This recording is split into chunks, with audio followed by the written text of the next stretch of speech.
நலம் காக்கும் ஸ்டாலின், உங்கள் குடும்பத்தின் நலன் அரசின் பொறுப்பு. ஆடிப்பெருக்கையொட்டி மயிலாடுதுறை காவிரி துலா கட்டத்தில் பொதுமக்கள் மற்றும் பெண்கள் மங்கள பொருட்களை படையலிட்டு காவிரி தாயை வழிபாடு செய்தனர். புதுமண தம்பதியினருக்கு தாலி பிரித்து கோர்க்கும் சடங்கும் நடைபெற்றது. முழு விவரங்களோடு செய்தியாளர் செல்லப்பா இணைப்பில் இருக்கீங்க. கூடுதல் விவரங்களை பதிவு செய்யலாம். வணக்கம் கனிமொழி. இந்துக்களின் மிக முக்கியமான பண்டிகைகளில் ஒன்றான ஆடிப்பெருக்கு விழா இன்று கொண்டாடப்பட்டு வருகிறது. காவிரி பாய்ந்து ஓடி விவசாயத்தை செழிக்க வைக்கும் காவிரி அன்னையை வரவேற்கும் காவிரி பாயும் அனைத்து பகுதிகளிலும் ஆடி மாதம் 18ஆம் நாள் ஆடிப்பெருக்கு விழா கொண்டாடப்பட்டு வருகிறது.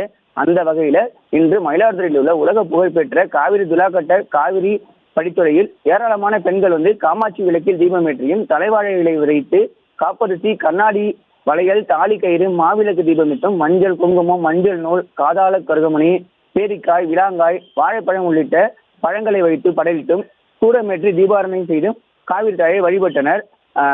இங்கு வேண்டுவதால் திருமணமாகாத பெண்களுக்கு விரைவில் திருமணம் கைகூடும் என்பதும் திருமணமான பெண்களுக்கு மாங்கல்ய பாக்கியம் அதிகரிக்கும் என்பதும் நம்பிக்கையாக உள்ளது.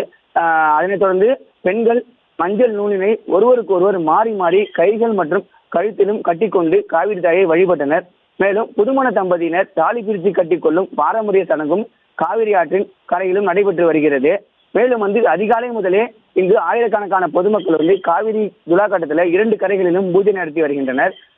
காவிரி ஆற்றில் கரை புரண்டு தண்ணீர் ஓடுவதால் பொதுமக்கள் மகிழ்ச்சியுடன் இந்த ஆண்டு ஆடிப்பெருக்கு விழாவை கொண்டாடி வருகின்றனர். இதே போல மாவட்டத்தில் காவிரி தாயை வரவேற்கும் விதமாக ஆறு குளம் உள்ளிட்ட நீரோட்டம் செல்லும் பல்வேறு பகுதிகளிலிருந்து பொதுமக்கள் படையலிட்டு ஆடிப்பெருக்கு விழாவை வெகு விமர்சையாக கொண்டாடி வருகின்றனர். கனிமொழி, விவரங்களுக்கு நன்றி செல்லப்பா. நலம் காக்கும் ஸ்டாலின், உங்கள் குடும்பத்தின் நலன் அரசின் பொறுப்பு.